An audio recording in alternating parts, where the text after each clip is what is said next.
आज आपण बोलणार आहोत मानवाने केलेल्या इतिहासातील सर्वात मोठ्या स्फोटाबद्दल. त्याचं नाव आहे झारबॉम्बा. एक असं शस्त्र ज्याने अक्षरशः संपूर्ण पृथ्वीला हादरवून सोडलं होतं. चला तर मग या बॉम्बच्या निर्मितीमागची राजकीय, वैज्ञानिक आणि सगळ्यात महत्त्वाची मानवी कहाणी काय आहे हे जरा जवळून पाहूया. आता याची ताकद किती होती हे समजून घ्यायचं असेल तर जरा हे आकडे बघा. हिरोशिमावर जो बॉम्ब टाकला होता त्याच्यापेक्षा हा तब्बल 3800 पट जास्त शक्तिशाली होता. इतकंच नाही तर अमेरिकेने केलेल्या सर्वात मोठ्या अणुचाचणी कॅसल ब्राव्होपेक्षाही तो तिपटीने मोठा होता. म्हणजे हा विनाश एका वेगळ्याच पातळीवरचा होता, ज्याची आपण कल्पनाही करू शकत नाही. पण प्रश्न हा आहे की सोव्हिएट युनियनला इतकं भयानक, इतकं विनाशकारी शस्त्र बनवण्याची गरजच का वाटली? याचं उत्तर आपल्याला मिळतं 1960च्या दशकातल्या त्या तणावपूर्ण शीतयुद्धाच्या राजकारणात. गोष्ट आहे 1958 सालची. अमेरिका आणि सोव्हिएत युनियन दोन्ही देशांनी अणु चाचण्या थांबवण्याचा निर्णय घेतला होता. जगात शांततेची एक आशा निर्माण झाली होती. पण हे फार काळ टिकलं नाही. मे 1960मध्ये सोव्हिएत युनियनने अमेरिकेचे एक U-2 गुप्तचर विमान पडलं आणि या एका घटनेने सगळं चित्र पालटलं. पॅरिसमध्ये होणारी शांतता परिषद फिसकटली आणि दोन्ही देशांमधला तणाव शिगेला पोहोचला. मग 1961मध्ये जॉन एफ केनेडी अध्यक्ष झाल्यावर तर शस्त्रास्त्र स्पर्धा पुन्हा एकदा धोकादायक वळणावर पोहोचली. आणि ह्या सगळ्याच्या मागे होते सोव्हिएत नेते निकिता ख्रुश्चेव. त्यांचा स्वभावच तसा आक्रमक होता. इतिहास आमच्या बाजूने आहे, आम्ही तुम्हाला गाडून टाकू, हे त्यांचं प्रसिद्ध वाक्य. म्हणजे पश्चिमेकडील देशांना दिलेली एक उघड धमकीच होती. त्यांना संपूर्ण जगाला सोव्हिएतची ताकद दाखवून द्यायची होती. ख्रुश्चेव यांच्या डोक्यात एक वेगळाच विचार चालू होता. त्यांना अमेरिकेचे नवीन अध्यक्ष जॉन एफ केनेडी हे तरुण आणि अननुभवी वाटत होते. त्यांना वाटलं की हीच संधी आहे केनेडींना घाबरवून जगावर सोव्हिएत वर्चस्व प्रस्थापित करण्याची.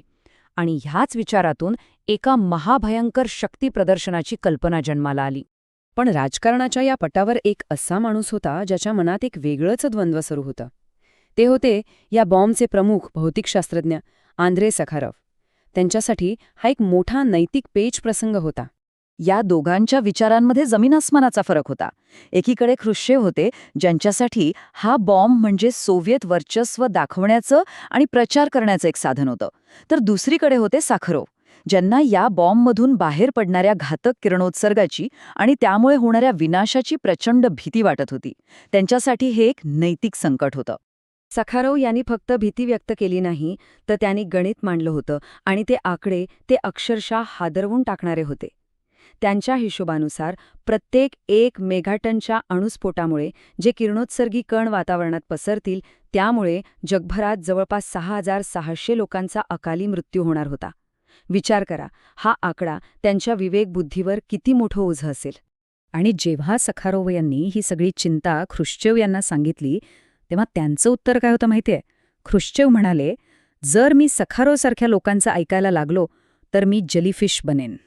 म्हणजे यावरून स्पष्ट होतं की सखारोव्ह यांच्यावर किती प्रचंड राजकीय दबाव होता आणि त्यांच्या चिंतेला काहीही किंमत दिली जात नव्हती.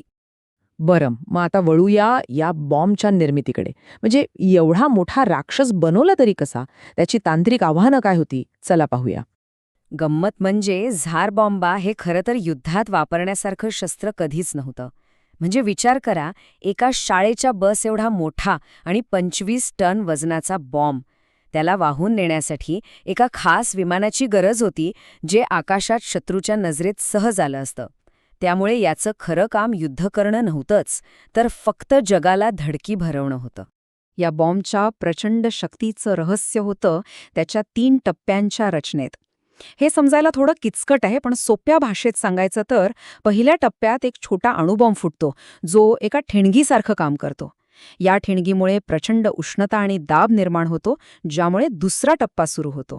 यात हायड्रोजनचा स्फोट होतो, जो मूळ स्फोटापेक्षा खूप मोठा असतो. आणि मग तिसऱ्या टप्प्यात या दुसऱ्या स्फोटातून निघालेली ऊर्जा युरेनियमच्या बाहेरील आवरणाला पेटवते, ज्यामुळे विनाश अनेक पटींनी वाढतो. पण स्फोटाच्या अगदी शेवटच्या क्षणी सखारोव्ह यांनी एक शेवटचा प्रयत्न केला. त्यांनी ख्रुश्चेव यांना कसं तरी पटवलं की तिसऱ्या टप्प्यात युरेनियमऐवजी शिसे वापरूया. या एका बदलामुळे बॉम्बची 100 मेगाटनची नियोजित शक्ती थेट निम्म्यावर म्हणजे 50 मेगाटनवर आली आणि सगळ्यात महत्त्वाचं म्हणजे त्यामुळे होणारा किरणोत्सर्गी परिणाम खूप मोठ्या प्रमाणात कमी झाला. आणि मग तो दिवस आला, 30 ऑक्टोबर 1961. स्फोट झाला आणि सगळ्यात आधी दिसला तो एक शांत, डोळे दिपवणारा प्रकाश. एक प्रचंड मोठा प्रकाश झोत, जो तब्बल 1000 किलोमीटर दूरूनही लोकांना स्पष्ट दिसला होता. त्या प्रकाशानंतर तयार झाला आगीचा एक महाकाय गोळा. तो इतका उष्ण होता की त्याची उष्णता सूर्याच्या केंद्रापेक्षाही जास्त होती आणि त्याचा व्यास होता जवळपास 10 किलोमीटर. त्याने जमिनीवर जे काही होतं ते क्षणात वितळवून टाकलं. आणि मग आली ती विनाशकारी लहर, शॉकवेव्ह. ती इतकी शक्तिशाली होती की तिने संपूर्ण पृथ्वीला 1 नाही, 2 नाही, तर तब्बल 3 वेळा वेढा घातला. आणि हजारो किलोमीटर दूर असलेल्या फिनलंड आणि नॉर्वेसारख्या देशांमधल्या घरांच्या खिडक्यांच्या काचा फुटल्या होत्या. आता या स्फोटामुळे झालं काय? तर याने मागे सोडला एक असा वारसा जो जितका विषारी होता तितकाच विरोधाभासाने भरलेला होता. या घटनेनंतर जगभरातून सोव्हिएट युनियनवर टीकेची झोड उठली. पण यात एक विरोधाभास होता. याच महाभयंकर स्फोटाच्या भीतीमुळे जगातल्या महासत्ता चर्चेच्या टेबलावर यायला तयार झाल्या. आणि याचाच परिणाम म्हणून 1963 साली आंशिक अणुचाचणी बंदी करार अस्तित्वात आला, ज्याने वातावरणात होणाऱ्या अणुचाचण्यांवर बंदी घातली. म्हणजे एका विनाशानेच भविष्यातल्या विनाशाला कुठेतरी लगाम घातला. पण कथा इथेच संपत नाही. झार बॉम्बाचा धोका आजही एका वेगळ्या रूपात जिवंत आहे. चाचणीच्या ठिकाणाजवळच्या आर्क्टिक हिमनद्यांमध्ये मोठ्या प्रमाणात किरणोत्सर्गी कण अडकून पडले आहेत. आणि आता हवामान बदलामुळे या हिमनद्या खूप वेगाने वितळत आहेत. जर हे विषारी कण समुद्रात मिसळले तर ते माशांमार्फत थेट मानवाच्या अन्नसाखळीत येऊ शकतात. आपल्याला वाटेल की एवढा विनाशकारी विचार फक्त सोव्हिएट युनियनच करत असेल, पण तसं नाहीये. महाविनाशक शस्त्र बनवण्याचा ध्यास दोन्ही बाजूंना होता. अमेरिकेच्या काही जुन्या कागदपत्रांनुसार त्यांच्याकडे प्रोजेक्ट सनडाईल नावाची एक योजना होती. या योजनेअंतर्गत ते तब्बल 10,000 मेगाटनचा बॉम्ब बनवणार होते, म्हणजे झार बॉम्बापेक्षाही 200 पट जास्त शक्तिशाली.